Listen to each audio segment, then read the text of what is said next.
Handicapper Steve here, handicapping the racing from the Finger Lakes Racetrack here on Tuesday. It is the 9th of May, 2023. I'm going to look at the fifth race from the Finger Lakes, but before I get on to that, remember to please follow me on Twitter at Horse Racing Kid 5 for more selections for race courses around the world.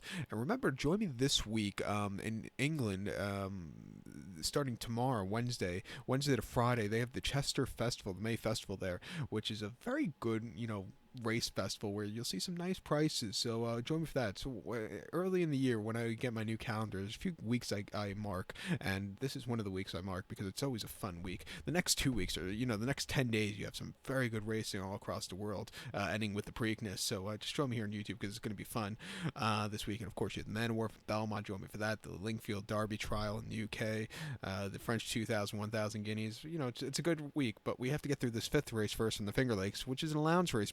$26,700 races for fillies, mares, 3-year-olds and upwards never won a race. The main claim starter, or which never won 4 races here. We have a field of 8 horses going to the main track. The distance of ground of 1,000 meters, or the distance of ground of 5 furlongs on the Finger Lakes main track. 1,000 meters, 5 furlongs here. And I show the diagram, just gives me a second to look down my notes, just bear with me.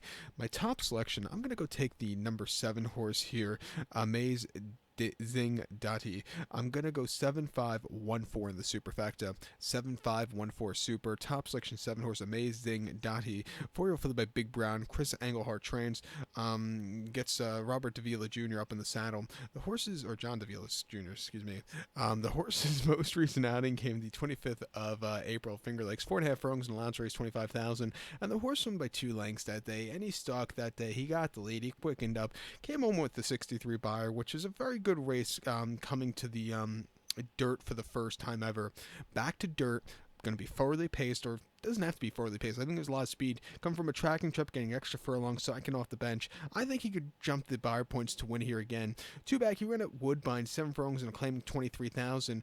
11th of December, he finished 11th by 22 lengths that day. He just kind of stalked and kind of hit the wall. It wasn't his day to win. And then claiming 15 at Woodbine, 7 furlongs on the 19th of November. He finished 8th by 14 1/4 lengths that day, and he just stalked. He was with them early on, staying the pace, but then again, he just completely crumbled.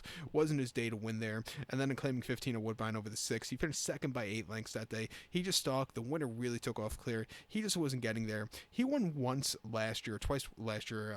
Once on the 16th of June, 6 furlongs and a maiden, 10,000. Winning by 1/4 lengths from the stalking trip. He won quite nicely. Came back 2 starts after that on the 4th of August at Woodbine, 7 furlongs to Pete and claiming 23.50. Winning by a neck again from a tracking trip. He really, Luis Contreras really rode a good race to time it perfectly, getting the job done. A very good run.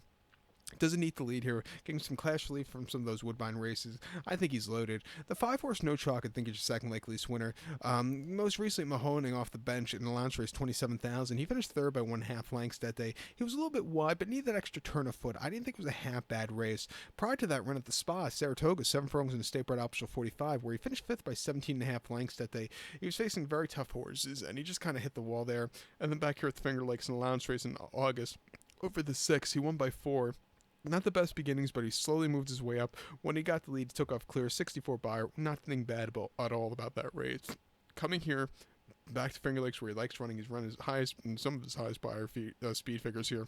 I'm going to give him a shot here on the pick 5, or pick 4 that begins with this race, shall I say.